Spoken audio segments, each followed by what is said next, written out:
ассалому алайкум, бародарон ва хоҳарони гиромӣ. Хеле ки мо медонем, дар Русия то рӯзи 1 май истироҳат дода шудааст аз сабаби коронавирус. Аз ин хотир як вазъияти ногуворе барои муҳоҷирон омадааст. Аз он ҷумла ки роҳҳо бастаанд ба Тоҷикистон, инчунин ба Қирғизистон ёки Узбакистон. Хеле ки мо медонем, ҳамарӯза дар Русия аз 2 нафар то 5 нафар ва баъзе вақт зиёдтарам шаҳрвандони Тоҷикистон, Қирғизистон ва Узбакистон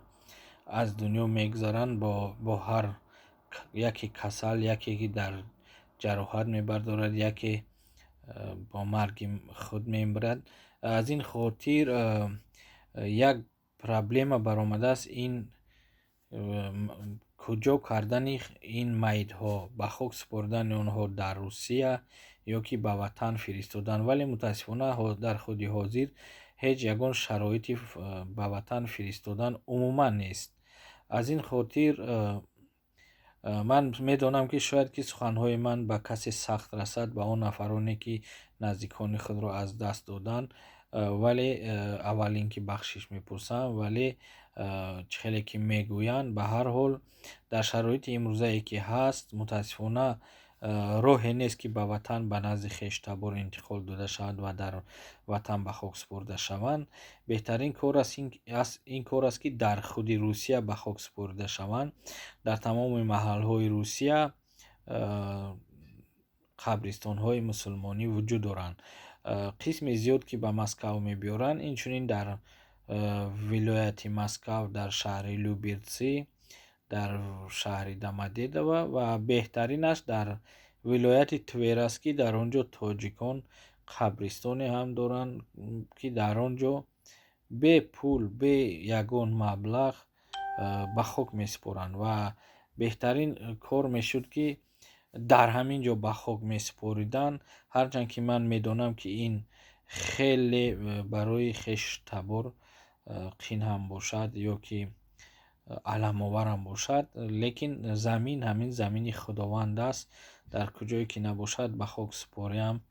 ягон гап нест ва беҳтарин кор мешавад, ки аз рӯи ислом ҳарчи зудтар ба хок супорида шавад.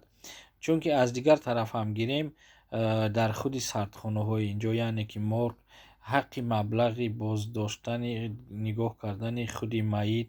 хеле гарон аст, ки аз 1000 рубл то 5000 рубл дар як рӯзро дар бар мегирад. Ва инчунин боз фикр кунед, ки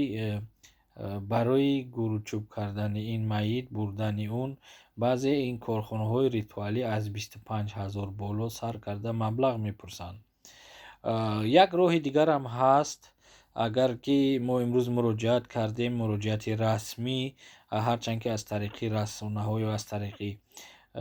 расонаҳои иҷтимоӣ ёки фейсбук ҳам гӯем дурусттар мешавад,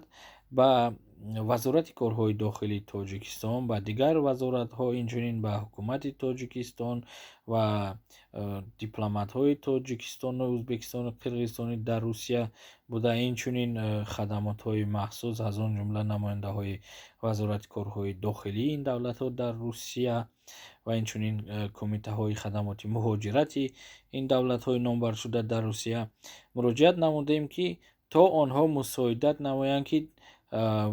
бо воситаи як рефрижератор, яъне ки мошини халадине ки сардхона дорад,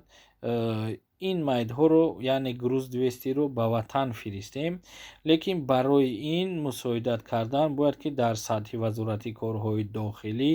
гуфтугӯҳо гузаронида шавад, иҷозатнома гирифта шавад ва инчунин аз тарафи вазорати корҳои дохилӣ ва хадамоти махсуси Русия, яъне ки ФСБ, як ҳуҷҷати расмӣ тайёр карда шавад, иҷозатнома дода шавад ва дар ин як мошини калон, яъне ки рефрижераторамон сардхонадор, яъне халадильникдор, яхдондор, ба ватан, инчунин ба Қирғизистон ва Ӯзбекистон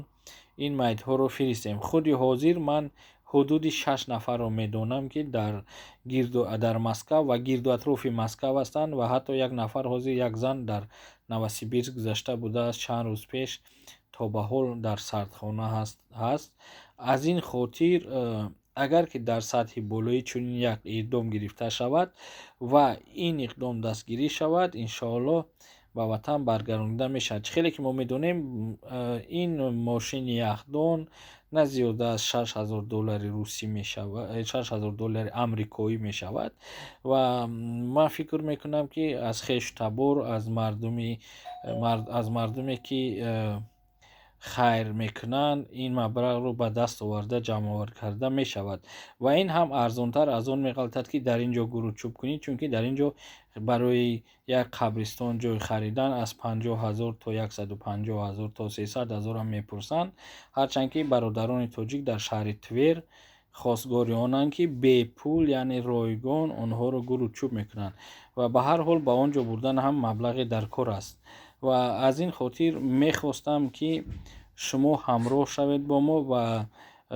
ба тамоми мақомотҳо ин суханҳои моро ҳатман расонед ва фикри худро дар ин бора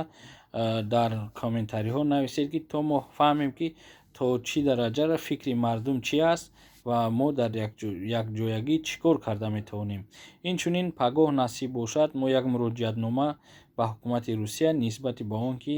дар вақти карантин аз супурдани пули патент озод кардани муҳоҷиронро баррасӣ мекунем.